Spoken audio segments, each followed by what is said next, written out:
وأحسن منك لم تر قط عيني وأجمل منك لم تلد النساء خلقت مبرأ من كل عيب خلقت مبرأ من كل عيب كأنك قد خلقت كما تشاء كتاب أنزلناه إليك مبارك ليدبروا آياته وليتذكر أولو الألباب۔ یہ کتاب برکت والی ہے جسے ہم نے آپ کی طرف نازل فرمایا ہے تاکہ دانش مند لوگ اس کی آیتوں میں غور و فکر کریں اور نصیحت حاصل کریں۔ اللہم صلی علی سیدنا محمد وعلی آل سیدنا محمد بعدد کل ذرۃ مئۃ الف الف مرۃ۔ سامعین و ناظرین کرام، السلام علیکم ورحمۃ اللہ وبرکاتہ۔ سامعین کرام، سورہ احقاف آیت نمبر 13 اور 14 حصہ دوم۔ آج کا موضوع جنت میں جانے کا گارنٹی والا طریقہ۔ اس کے ساتھ آج کے سبق کا آغاز کرتے ہیں۔ سب سے پہلے گزشتہ سبق کا اعادہ ہوگا۔ ان الذين قالوا ربنا الله ثم استقاموا فلا خوف عليهم ولا هم يحزنون۔ بے شک جن لوگوں نے کہا کہ ہمارا رب اللہ ہے پھر انہوں نے استقامت اختیار کی تو ان پر نہ کوئی خوف ہے اور نہ وہ غمگین ہوں گے۔ اولئک اصحاب الجنة خالدین فیہا جزاء بما كانوا يعملون۔ یہی لوگ اہل جنت ہیں جو اس میں ہمیشہ رہنے والے ہیں، یہ ان اعمال کی جزا ہے جو وہ کیا کرتے تھے۔ سامعین کرام، سورہ احقاف آیت نمبر 13 لفظی ترجمہ، ان الذین قالوا ربنا اللہ، بے شک وہ لوگ جنہوں نے کہہ دیا کہ اللہ ہی ہمارا رب ہے، ثم استقاموا، پھر اس پر جم گئے، فلا خوف علیہم ولا هم یحزنون، ان کے لیے نہ کوئی خوف ہے نہ کوئی غم۔ اولئک اصحاب الجنت، یہ لوگ جنتی ہیں، جنت جانے والے ہیں، خالدین فیہا، جہاں وہ ہمیشہ رہیں گے، جزاء بما کانوا یعملون، ان اعمال کے بدلے جو وہ دنیا میں کرتے رہے۔ سامعین کرام، یعنی یہاں ان دو آیات میں یہ نقطہ بھی آپ یعنی نوٹ کر لیں کہ جنت میں جانے کی جو وجہ ہے وہ کیا ہے؟ وہ اعمال ہیں جو ہم دنیا میں کرتے رہے، یعنی آپ مستحق بن جائیں گے ان اعمال کی بدولت۔ جنت میں داخلہ تو اللہ کے فضل سے ہوگا، لیکن اس کے لیے وہ لیجیبل کہتے ہیں، یعنی آپ میں اہلیت پیدا ہو جائے گی جنت میں داخلے کی، ان اعمال جزام بما کانوا یعملون جو آپ دنیا میں کرتے رہے۔ اور بات بھی صحیح ہے سامعین کرام کہ روز قیامت کو جزائے اعمال کا دن ہے، یعنی جزائے اعمال، روز قیامت کو جزائے اعمال کا دن کہا جاتا ہے۔ یوم توفی کل نفس ما کسبت لا ظلم اليوم، اس دن ظلم نہیں ہوگا اور ہر نفس کو اس کے کیے کا پورا پورا بدلہ یا جزا یا سزا ملے گی، ظلم نہیں ہوگا۔ اور ظلم یہ بھی ہے سامعین کرام کہ جنت میں فاسق یعنی مجرم اور مسلم دونوں کو اکٹھا کر دیا جائے، یہ ظلم ہے، متقی پر مومن پر ظلم ہے، ایسا تو نہیں ہو سکتا۔ یعنی مثال کے طور پہ ایک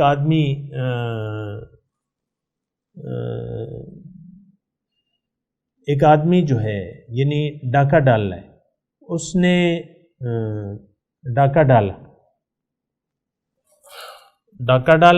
اور دوسرا ایک شخص جو ہے وہ ڈاکہ ڈالتے ہوئے یعنی اس کو ایک شخص کو اس نے قتل کر دیا، مثال کے طور پر ڈاکہ ڈالا اور مزاحمت اگر ہوئی تو اس نے مزاحمت کرنے والے کو قتل کر دیا، اور مزاحمت کرنے والے نے مزاحمت کا راستہ اپنایا، یعنی پیسہ نہ دیا بلکہ مقابلے کا راستہ اختیار کیا اور بہادری دکھائی، ڈاکو کو پکڑنے کی کوشش کی۔ اب یعنی آپ کیا سوچ سکتے ہیں، یعنی اس کو جو بہادری ہے، جس نے بہادری دکھائی ڈاکو کو پکڑنے کی، اگرچہ وہ مارا بھی گیا لیکن اب پھر بعد از وفات اس کو تمغہ شجاعت ملے گا۔ کیا ملے گا؟ تمغہ شجاعت۔ آپ کیا سوچ سکتے ہیں کوئی 1% امکان ہے کہ وہ ڈاکو کو بھی تمغہ شجاعت دیا جائے یا ڈاکو کو بھی کچھ انعام دیا جائے؟ جو مرنے والا ہے اس کو حکومت دے دیتی ہے 50 لاکھ روپے مثال کے طور پر، کیا ڈاکو بھی 50 لاکھ روپے کا مستحق ہوگا؟ اس نے ڈاکہ ڈالا ہے، اس نے ایک آدمی کو قتل کیا ہے۔ اب جب حکومت کوئی یعنی اپنے شہری کے بہادری کا اعتراف کرتی ہے، کیا ڈاکو کو بھی اتنا ہی انعام اور وہی اعزاز دیا جائے گا؟ یہ ایک ایسی بات ہے سامعین کرام ہمارے ذہن میں پتہ نہیں کہاں سے آ گئی ہے کہ بس کلمہ پڑھ لو باقی جو مرضی آئے کرو، عمل کی ضرورت نہیں محسوس کرتے ہم۔ ایک بہت بڑی غلطی ہے، یعنی صرف کلمہ پڑھ لینے سے ہم اپنے آپ کو پکا مسلمان سمجھنے لگتے ہیں، حضور کی شفاعت کا مستحق سمجھنے لگتے ہیں، اللہ کی مغفرت کا مستحق سمجھنے لگتے ہیں۔ ایسا نہیں ہوگا۔ افنجعل المسلمین کالمجرمین ما لکم کیف تحکمون، کیا میں مسلمانوں کو مجرموں کے برابر قرار دے دوں گا؟ سواء محیاہم و مماتہم، ان کی زندگی موت برابر ہوگی۔ ما لکم، کیا ہوا تمہیں؟ کیف تحکمون، کیسے فیصلے کرتے ہو؟ ہم مجرم بنے پھرتے ہیں، ہم اللہ کے مجرم ہیں سامنے کا۔ اس وقت ہم اللہ کے مجرم ہیں، اللہ کے قرآن کو ہم نے چھوڑ دیا ہے، ترک قرآن کے مجرم ہیں، قرآن کو ترک کر دیا ہے۔ آپ دیکھیں کتنا ہمارا سلوک قرآن کے ساتھ شرمناک سلوک ہے۔ قرآن کو آپ نے محض کتاب ہدایت لگا دیا ہے۔ پوری آپ دیکھ لیں سلیبس میں، ہماری پاکستان کی قوم کی تعلیم کی جو سلیبس ہے اس میں قرآن فہمی کا نصاب نہیں ہے، دین کی وضاحت نہیں ہے، کلمے کا مطلب نہیں ہے، اور مسلمان بننے کا عملی طریقہ نہیں بتایا گیا۔ جتنا بڑا طالب علم ڈگریاں حاصل کر لے اس کو دین کا مطلب پتہ نہیں ہوگا، یہ میرا دعویٰ ہے۔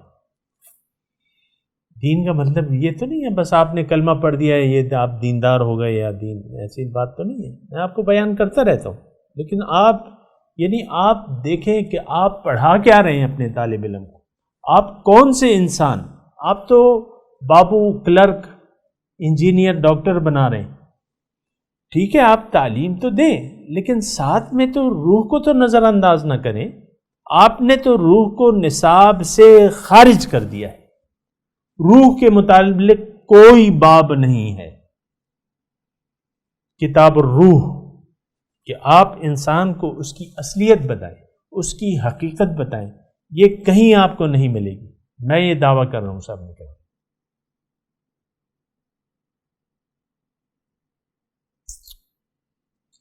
ایف اے، بی ایس ہو گیا، ایم ایس ہو گیا، ایم فل ہو گیا، پی ایچ ڈی ہو گیا، لیکن وہ واقف نہیں ہوگا وہ لڑکا کہ میں ہوں کیا چیز۔ بس روٹی کمانے کا ایک اوزار ہوں، مجھے روٹی کمانے کے لیے علم کی ضرورت ہے، میں انجینئر بننا چاہتا ہوں، مجھے انجینئرنگ کی تعلیم دو، مریضوں کی کھال ادھیڑوں گا، مجھے ڈاکٹری کی تعلیم دو۔ عام طور پہ یہ ڈاکٹری پیشہ بدنام ہو گیا نا صاحب اکرام۔ پھر اس سے جو متعلقات تمام شعبے ہیں، ادویات کے، فارمیسی لے لیں، ساری جو ہیں یعنی 2 نمبری ہیں، یعنی دنیا داری رہ گئی ہے۔ بس مسلمان کیا ہے، بس ایک دنیا دار شخص بن گیا ہے۔ دیکھیں دین نکل گیا ہے، ہماری زندگی سے دین نکال دیا گیا ہے، قرآن نکال دیا گیا ہے۔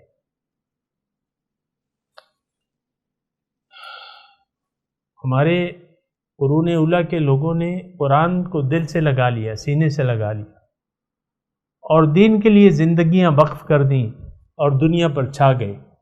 ہم قرآن کو چھوڑ کے ذلیل ہو گئے، خوار ہو گئے۔ آج مسلمان خوار ہے، ذلیل ہے، برائے نام مسلمان ہے، یہ مسلمان تھوڑی ایسا بھی نہیں کرا، برائے نام اسلام ہے، مرضی کا اسلام۔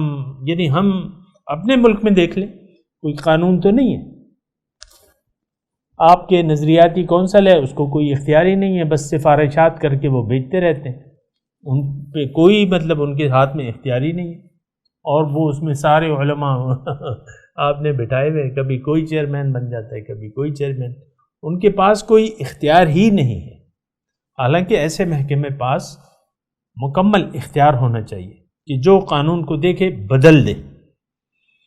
پارلیمنٹ تو مشکل ہی سے فیصلے کرتی ہے، یہ ایک سمجھداروں کا کام ہے، تو نظریاتی کونسل کو یہ اختیار دے دیں آپ کہ جو بھی قانون بدلے، دیکھے کہ یہ خلاف شریعت ہے، اس کو بدل لیں، اور جہاں شریعت پر عمل نہیں ہو رہا اس کو نافذ کرنے کی قوت نافذہ ہونی چاہیے، قانون بنانا چاہیے۔ یعنی قانون تو خیر بنا ہوا ہے، لیکن پھر بھی جو یعنی تفصیلات ہیں، ضرورت ہے تو وہ کرے۔ بہرحال میں یہ کہہ رہا ہوں صاحب اکرام، جزام بما کانوا یعملون پہ آج آپ سوچیں کہ جنت میں داخلے کے مستحق کون لوگ ہیں؟ جو عمل کرنے والے ہیں، ایمان اور عمل، یہ وہ شرائط ہیں صاحب اکرام جو اللہ تعالیٰ نے قرآن میں بیان کی ہوئی ہیں۔ یہاں پہ کیا ہے؟ ایک تو عمل، پھر قالوا ربنا اللہ ثم استقاموا، استقامت میں پھر عمل آ جاتا ہے، جم جائیں ہم۔ ایک نظریہ آپ لے لیں، کہہ دیں کہ رب ہمارا اللہ ہے، ہمارا مقصود اللہ ہے، محبوب اللہ ہے، مطلوب اللہ ہے، اور اس پر جم جائیں، پھر کسی کی نہ مانیں، صرف اللہ کی مانیں۔ بہرحال ان الذین قالوا ربنا اللہ ثم استقاموا، یہ بہت آسان بات ہے سامنے کرام، لیکن دین تو ہماری فطرت میں ہے۔ کل مولود یولد علی فطرت الاسلام، ہر بچہ اسلام کی فطرت پہ پیدا ہوتا ہے، پھر اس کے جو ہیں ماں باپ جو ہیں اس کو پھر یہودی یا نصرانی بنا دیتے ہیں، لیکن ہے اسلام کی فطرت۔ اور یہ دیکھیں دین ہمیں اگر مشکل لگتا ہے، اس کی بھی میں آپ کو وجہ بتا دوں، دین پر مکمل عمل یا دین کو اختیار کر لینا یا سچے دل سے کلمہ پڑھ لینا، اس کے لیے ہم لوگ تیار نہیں ہوتے۔ اس کی وجہ کیا ہے؟ اس کی وجہ یہ ہے کہ ہم اللہ کو منزل بنانے کے لیے تیار نہیں ہیں۔ اس کی وجہ یہ ہے کہ ہم نے ایک غلط فہمی کا شکار ہو گئے۔ اس کی وجہ یہ ہے کہ ہم دنیا داری کا شکار ہو گئے۔ اس کی وجہ یہ ہے کہ ہم ظاہر پرست ہو گئے، ظاہر کا دھوکہ ہمیں لگ گیا ہے کہ ان ہی الا حیاتنا الدنیا نموت ونحیا وما کننا بمبعوثین۔ یہ کافرانہ خیال اور کافرانہ روش ہے کہ بس زندگی ہے تو بس یہی، اس کے بعد کوئی زندگی نہیں۔ 100% یہ تصور ہم نے لیا ہوا ہے، اس کی یعنی یہی تصور جو کافرانہ ہے یہ ہم نے اپنا لیا ہے کہ بس یہی دنیا ہے۔ آپ دیکھیں یعنی اپنے ارد گرد ماحول میں دیکھ رہے ہیں، والدین اپنے بچوں کو دنیاوی ترقی کے لیے تیار کرتے ہیں۔ میں جانتا ہوں ایسے لوگوں کو جنہوں نے اپنے بچے اعلیٰ تعلیمی اداروں میں ہزاروں روپے فیس دیتے ہیں، بہت سے تعلیمی ادارے ہزاروں روپے فیس ہے. میرا اپنا بھتیجا جو ہے وہ پڑھتا ہے،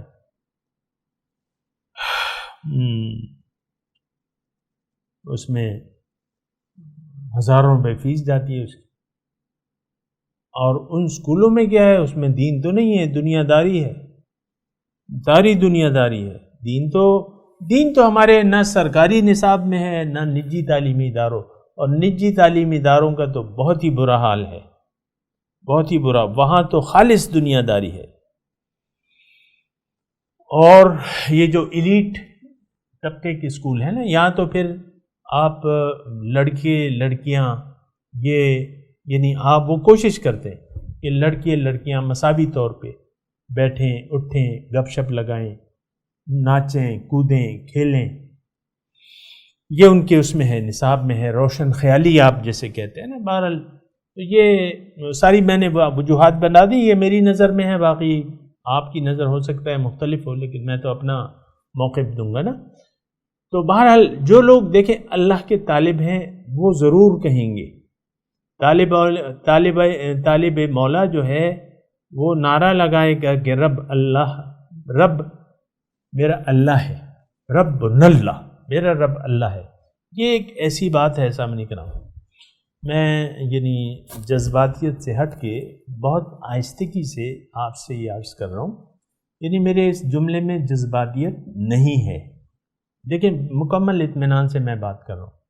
ہمارے پاکستان میں بلکہ امت مسلمہ میں ایسے لوگ، ایسی جماعت ہی نہیں ہے جو یہ کہے کہ رب ہمارا اللہ ہے. رب ہمارا اللہ ہے. اب جدیدیت کی طرف تو آپ کا سعودی عرب بھی آ رہا ہے نا. پہلے مطلب یہ ہے کہ انتہائی بہت ہی جسے آپ رجت پسندی کہتے ہیں، اور اب جو ہے وہ جدیدیت، خواتین کو لائسنس دیے جا رہے ہیں، سائیکل سواری کی بھی اجازت ہو گئی ہے، اور مکمل جو وہ ہے پردہ اس پہ بھی ہے. جم خانے کھل رہے ہیں سعودی عرب میں، سینما گھر کھل رہے ہیں، تھیٹر کھل رہے ہیں، اور مختلف باتیں ہو رہی ہیں سامعین کرام ساری. یہ وہ جگہ ہے جہاں سے اسلام آیا تھا ہمارے پاس، سعودی عرب. ظاہر ہے مکہ مدینہ آپ جاتے ہیں، ہم بھی جاتے ہیں ماشاءاللہ، تو یہاں سے اسلام پھیلا تھا. اب وہاں کیا ہو رہا ہے؟ وہاں جدیدیت کی تعلیم ہو رہی ہے، ترویج ہو رہی ہے، لوگ خوش ہیں. کوئی ایک مظاہرہ نہیں ہوا ہے میری معلومات کے مطابق. ابھی میں جون 2018 کی بات کر رہا ہوں. وہاں کے بادشاہ ہیں جو ابھی نائب ہیں لیکن اپنے چہیتے ہیں اپنے باپ کے، ان کے ہاتھ میں ہے سارا، یعنی جو چیزیں ہیں ان کے ہاتھ میں ہیں. تو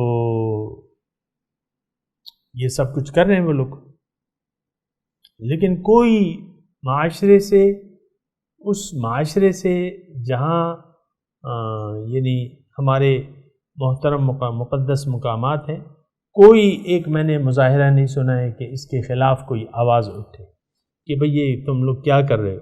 اب تک جو طریقہ تھا وہ تو ٹھیک تھا نا، لیکن نہیں، کوئی ایک سنگل آدمی کی مجھے آواز نہیں آئی ہے، کوئی مظاہرہ نہیں ہوا ہے. ہاں سب لوگ خوش ہیں، ہاں جی ہم بھی چاہتے ہیں، کھا لے پی لے جی لے، ہم بھی چاہتے ہیں. بہرحال یہ ساری باتیں ہیں سامنے کرام. ہم ساری امت ایسی ہیں جو کہ ایک ذلت، دیکھیں ذلیل اور کسے کہتے ہیں کہ عیسائی اور یہودیوں سے آپ پٹ رہے ہیں، اور جو گمراہ ہیں عیسائی وہ تھانے دار بن کے بیٹھا ہوا ہے امریکہ بہادر، اور وہ فیصلے اس نے اپنے ہاتھ میں فیصلے لیے ہوئے. ملکوں سے کہہ رہا ہے کہ بھئی تم نے، ایک سے کہہ رہا ہے تم نے یہ ختم کرنا ہے، تم نے اپنی طاقت نہیں بڑھانی، اور مختلف پابندیاں ہیں. ہم پاکستان پہ بھی پابندیاں ہیں. تو بہرحال یہ ساری صورتحال ہے، اس کو ہمیں دیکھنا ہوگا. کرنا کیا ہے؟ اللہ کو رب تسلیم کرنا ہے بس. اور وہ کیسے ہوگا؟ کہ آپ اللہ کو اپنی منزل بنا لیں، اپنا مقصد حیات بنا لیں، اور کہہ دیں کہ ان صلاتی و نسکی و محیایا و مماتی للہ رب العالمین۔ اس وقت تک تو یہ بات آپ کہہ ہی نہیں سکتے نا، جب تک آپ نے توبہ نہ کی ہو، اللہ کی طرف رجوع نہ کیا ہو، تو آپ حقیقت میں اللہ کو رب تسلیم کر ہی نہیں سکتے جب تک آپ نے اللہ کے متعلق فیصلہ نہ کیا ہو کہ بھئی میرا مقصود تو اللہ ہے، میں نے تو اللہ کے لیے جینا ہے، میری زندگی اور موت تو اللہ کے لیے ہے۔ اس وقت تک جب تک آپ نے یہ فیصلہ نہیں کیا ہے تو اس وقت آپ دل سے یہ ربنا اللہ کا لفظ کہہ ہی نہیں سکتے، کیونکہ آپ تو دنیا دار ہے، ظاہر دار ہے، دنیا آپ کا مستقبل ہے تو آپ کا رب تو پھر ظاہر ہوگا، ظاہر میں ہوگا۔ یہ کاروبار میرا رب ہے، یہ میری تعلیمی حیثیت میرا رب ہے، یہ میرے بچے مجھے کما کے دیں گے، یہ کریں گے، وہ کریں گے، یہ سارے جو ہیں بتوں سے تجھ کو امیدیں، خدا سے نا امیدی، مجھے بتا تو صحیح اور کافری کیا ہے۔ بہرحال ان الذین قالوا ربنا اللہ، وہ لوگ جنہوں نے کہہ دیا کہ رب ہمارا اللہ ہے، ثم استقاموا، پھر اس پر جم گئے، فلا خوف علیہم ولا هم يحزنون۔ اب یہ دیکھیں، یہ دو جملے ہیں، سارا دین ان دو جملوں میں اللہ تعالیٰ نے سمیٹ دیا ہے، مختصر کر دیا۔ کہہ دو کہ رب ہمارا اللہ ہے اور پھر اس پر جم جاؤ، بس۔ اب کیا ہے؟ جنت کے تم ٹھیکیدار ہو، اللہ گارنٹی دے رہا ہے، فلا خوف علیہم ولا هم يحزنون، ان پر نہ کوئی خوف ہے نہ کوئی غم۔ خوف کا مطلب آپ کو مستقبل کا دھڑکا لگا رہے گا، دنیا میں آپ پریشان ہوں گے اپنے مستقبل کے لیے، نہیں، ماضی کا کوئی خوف نہیں۔ اب یہ لوگ جو ہیں یہ گارنٹیڈ جنتی ہیں، کتنا آسان کام ہو گیا۔ اولئک اصحاب الجنت خالدین فیہا، یہ لوگ جو ہیں، اب اس میں کوئی شک و شبہ ہی نہیں ہے، اللہ تعالیٰ جو بیان کر رہے ہیں، تو نہایت اچھا موقع ہے اگر آپ سمجھ گئے ہیں یا سمجھ گئی ہیں، کہہ دیں کہ رب ہمارا اللہ ہے اور اس پہ جم جائیں، اپنی زندگی کو اللہ کے لیے وقف کر دیں، اللہ کی غلامی کا طوق اپنے گلے میں ڈال لیں، تو پھر ٹھیک ہے۔ یعنی یہ کہہ دیں کہ میں اللہ کا بندہ ہوں یا اللہ کی باندی ہوں۔ سبحان اللہ، مذکر و مؤنث کا دونوں میں نے احاطہ کر دیا۔ آپ مرد ہیں تو کہہ دیں گے بھئی میں تو اللہ کا بندہ ہوں، اور خاتون ہیں تو کہہ دیں میں اللہ کی باندی ہوں، اللہ کی باندی ہوں۔ سبحان اللہ۔ اب کیا ہے؟ اولئک اصحاب الجنہ، بس مختصر، یہ جنتی ہیں، خالدین فیہا، 4 برس کے لیے نہیں، 1000 برس کے لیے نہیں، خالدین، ہمیشہ کے لیے جنتی، جزاء بما کانوا یعملون۔ یہ وہ نقطہ ہے جو میں نے آپ کو ابتدا میں بھی بیان کر دیا، ابھی پھر اس پہ تھوڑا بیان کرتے ہیں۔ جزاء بما کانوا یعملون، بدلہ جو وہ اعمال کرتے رہے دنیا میں، اس کے بدلے۔ دیکھیں، عمل کی بہت بڑی حیثیت ہے سامعین کرام، لیکن ہم ایسی ایک بے وقوف قوم ہیں کہ ہم نے عمل کو چھوڑ دیا ہے، قول کو لے لیا ہے، عمل کو چھوڑ دیا ہے۔ اعمال صالحہ کی تو دیکھیں سامعین کرام، اکثر اوقات اللہ تعالیٰ ایمان کے ساتھ عمل صالح کی شرط لگاتے ہیں۔ اور دیکھیں عمل صالح ہے کیا؟ عمل صالح یہ ہے کہ آپ اپنی خواہش کو چھوڑ کے اللہ کی مرضی کے مطابق جینا سیکھ لیں، اپنے طرز حیات کو چھوڑ کے اللہ کے بتائے ہوئے طریقے کے مطابق زندگی گزارنا شروع کر دیں۔ یہ کیا ہے؟ یہ عمل صالح ہے۔ دیکھیں، ایک بات جو ہے میں واضح طور پہ نہایت آہستگی سے عرض کروں کہ اگر زندگی آپ اپنی مرضی سے گزار رہے ہیں تو ایسا شخص جہنمی ہے۔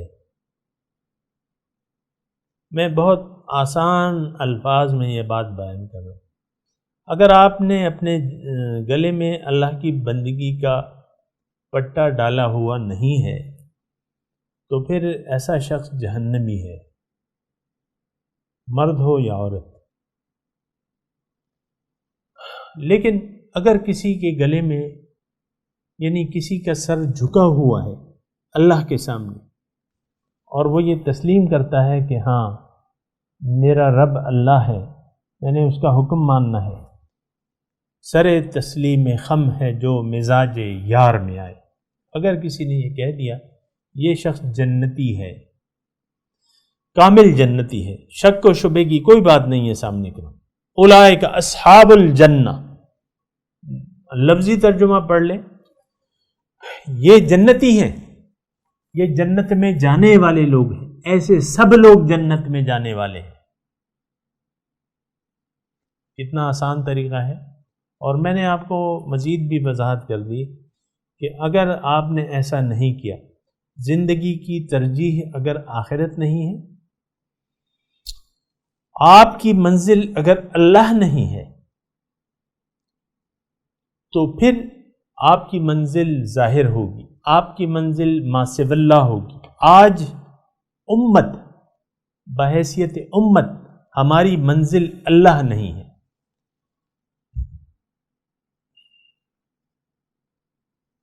منزل دنیا ہے، ساتھ میں ہم اپنے کچھ نیک کام بھلے کام کر لیتے ہیں، نماز کا اپنے آپ کو پابند بنا لیتے ہیں، روزے کا پابند بنا لیتے ہیں، حج کر لیتے ہیں، زکاتیں دے دیتے ہیں، کلمے زبانی طور پہ پڑھ لیتے ہیں، لیکن ہمارا سر اللہ کے جو حکم ہے اس کے سامنے نہیں جھکا ہوا.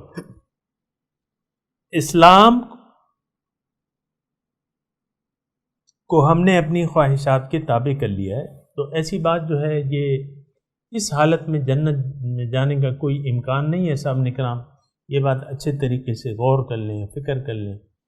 سوال پوچھنا ہے تو سوال پوچھیں، نہیں پوچھنا ہے تو بس یہی سارا دین ہے کہ آپ کہہ دیں کہ رب ہمارا اللہ ہے اور اس پر پھر جم جائیں. آپ جنتی ہیں.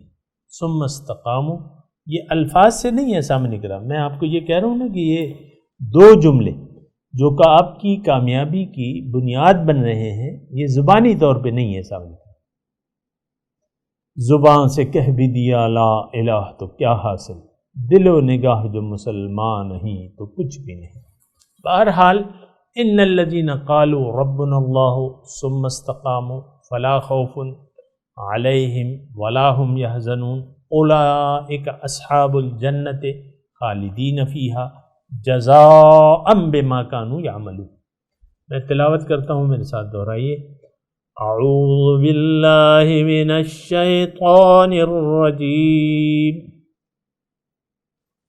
بسم اللہ الرحمن الرحیم.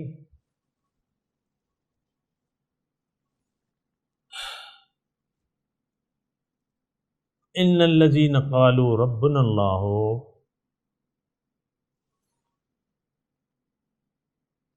ثم استقاموا فلا خوف علیہم ولا هم يحزنون اولئک اصحاب الجنۃ خالدین فیہا جزاء بما كانوا يعملون. ترجمہ سنا دیں. ان الذین قالوا ربنا اللہ، بے شک وہ لوگ جنہوں نے کہہ دیا کہ رب ہمارا اللہ ہے، ثم استقاموا، پھر استقامت اختیار کر لی، فلا خوف علیہم ولا هم يحزنون، ان پہ نہ کوئی خوف اور نہ کوئی غم. اولئک اصحاب الجنہ، یہ سب لوگ جنت میں جانے والے ہیں، خالدین فیہا، جہاں وہ ہمیشہ رہیں گے، جزاء بما كانوا يعملون، یہ بدلہ ہے ان اعمال کا جو وہ دنیا میں کرتے رہے. اب ان آیت کی تلاوت اور ترجمہ. ان الذين قالوا ربنا الله ثم استقاموا فلا خوف عليهم ولا هم يحزنون. Those who say, Our Lord is God, then lead a righteous life. They have nothing to fear, nor shall they grieve. أولئك أصحاب الجنة خالدين فيها جزاء بما كانوا يعملون. These are the inhabitants of paradise, where they will dwell forever, a reward for what they used to do. سامعین کرام، اس کے ساتھ ہی آج کے درس کا وقت اختتام کو پہنچا۔ اگلے درس میں انشاءاللہ ملاقات ہوگی۔ وآخر دعوانا ان الحمدللہ رب العالمین، والسلام علیکم ورحمۃ اللہ وبرکاتہ۔